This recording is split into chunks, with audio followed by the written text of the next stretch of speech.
আমরা এখানে all Tripura carrom অ্যাসোসিয়েশনে এক্সিকিউটিভ বডি মেম্বার আছেন।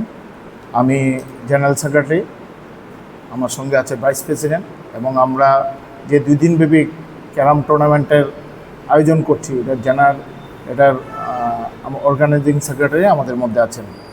তো আপনারা জানেন সারা বছরই আমরা ক্যারামের উন্নতি প্রকল্পে আমরা সারা বছর বিভিন্ন ক্রিয়া করে থাকি, এবং সেই উপলক্ষে আমাদের আগামী 8-9 August all Tripura ranking carrom tournament আয়োজন করতে চলেছি রামঠাকুর সংঘ হলঘরে। তো এই বিশেষ টুর্নামেন্টে উপলক্ষে আমাদের উদ্বোধন হবে আগামী 8 আগস্ট শনিবার সকাল 10টায়। উদ্বোধক হিসেবে থাকবেন কমল দে, বিশেষ অতিথি হিসেবে সুজিত রায়, সাধারণ সম্পাদক ত্রিপুরা অলিম্পিক অ্যাসোসিয়েশন, শ্রী স্বপন শাহ, যুগ্ম সচিব ত্রিপুরা স্পোর্টস কাউন্সিল, শ্রী অপু রায়, যুগ্ম সচিব যুব বিষয়ক ক্রীড়া দপ্তর উপস্থিত থাকবেন।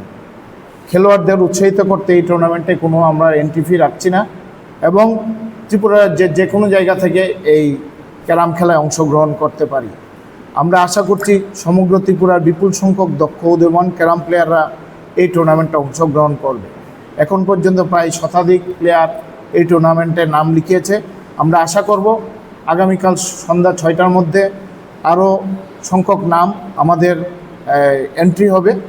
আমরা এই বর্তমান সময়ে একটি নেশামুক্ত সমাজ গড়ে তোলার উপলক্ষে আমরা এবং যুবকদের উৎসাহিত করার জন্য আমরা এই টুর্নামেন্টটা অনুষ্ঠিত করতে চলেছি আগামী শনিবার 8 আগস্ট রামঠাকুর সংঘের হলঘরে।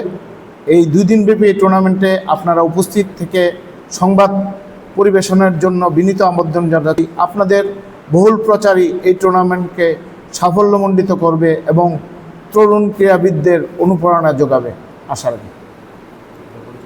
আমি general secretary all Tripura carrom association, Jayanta Kumar Das.